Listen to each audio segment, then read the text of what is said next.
I am your friend, Dr. Charles Apoki.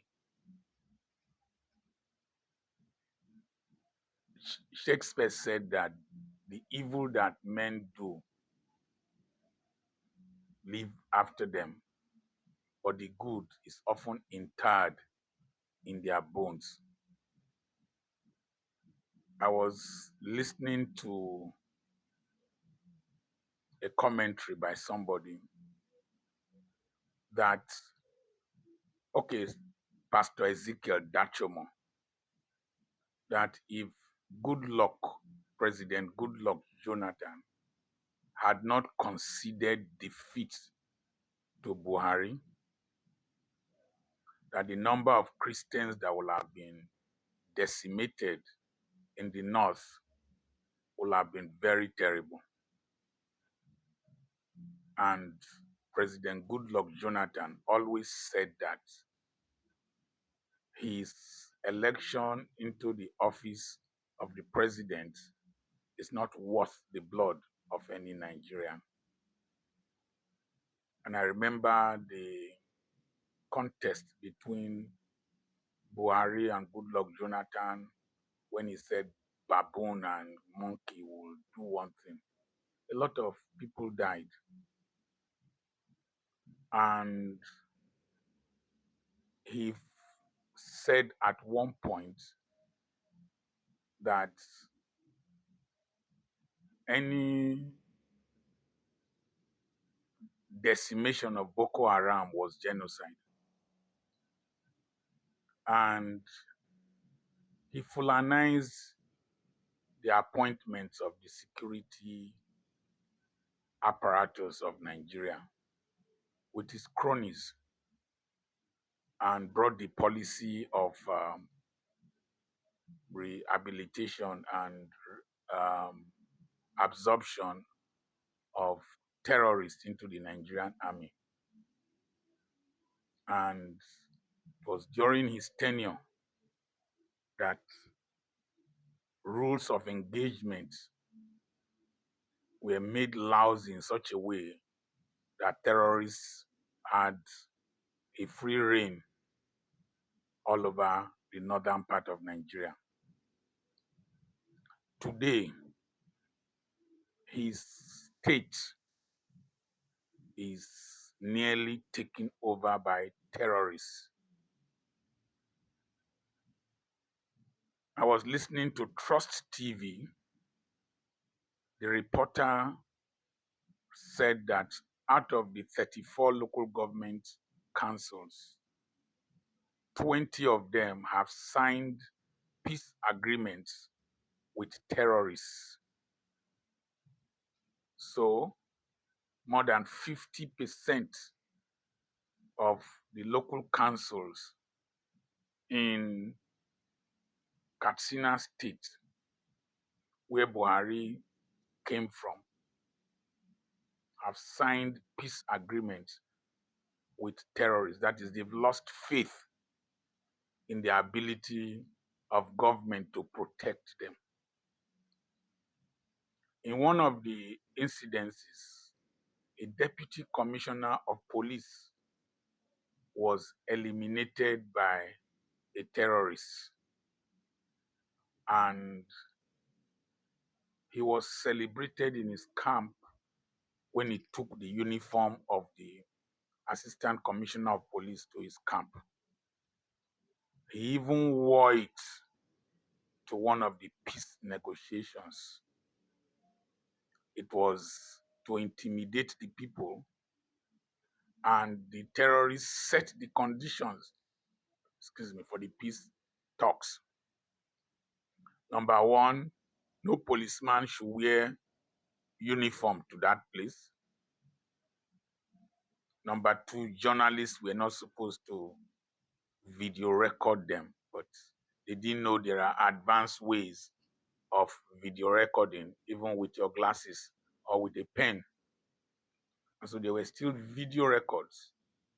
And in one of the videos by Trust TV, you could see them jubilating and riding freely in that one of the local government council headquarters, and just shooting sporadically.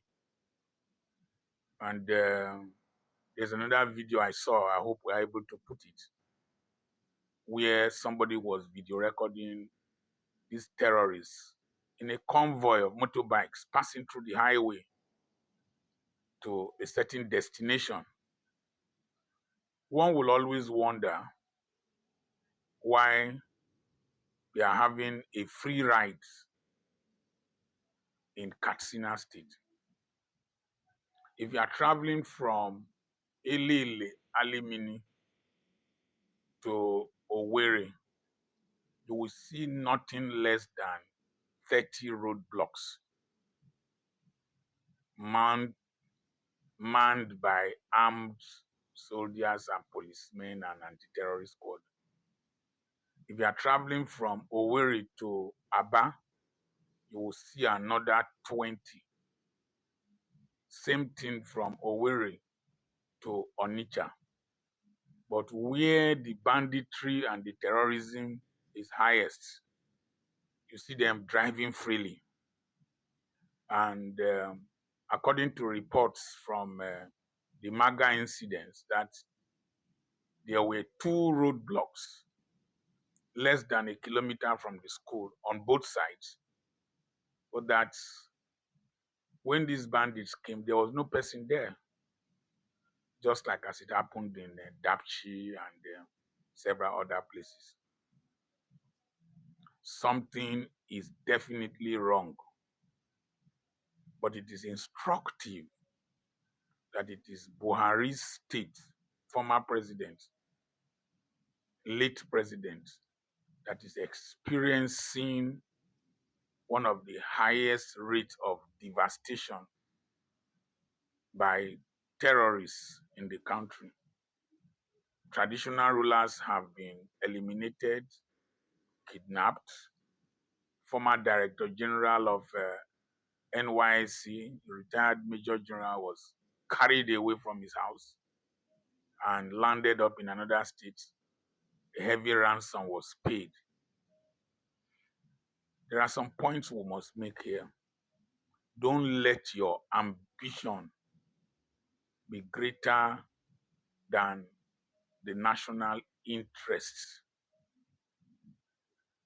Don't let your religious bigotry place the unity of Nigeria below your religious persuasion. Use your office very well to solve problems that are on ground. I don't think that Buhari's wife or his children are resident in Daura today. They are most likely in Kaduna. I wonder what has happened to his farm. We keep playing politics with everything. We keep playing religion and regionalism and our tribal inclinations, giving them top priority beyond responsibility to the nation. It's so sad that somebody who rose to the rank of a major general, who at one time unilaterally drove invaders away from Nigeria into across the border, that in his second emergence as president, he failed woefully. Somebody said we should not talk ill of the dead, but the dead should make sure that when they are alive, they do well. They do well. Like a lot of people misbehaving now, they have very limited time on earth, and history will judge them very poorly. I believe that our nation needs assistance. Nobody is coming to invade your nation. We need assistance to drive out these terrorists out of our country, our local government, our villages. And somebody was telling me that now that they are going into secondary schools, into churches, a time will come. Actually, the way they are riding up and down in Katsina State, they will go to markets to collect, to do shopping, and go back freely. One of them said that even after the peace deals, they call people that they need their wives and their daughters. How did they get the people's numbers? Somebody rightly said that they are their children, they are their brothers, their husbands. How market soup when una cook, the pepper don't dey too much. Donald Trump, please help us. We cannot help ourselves. I remain Dr. Charles Apoki. God bless you.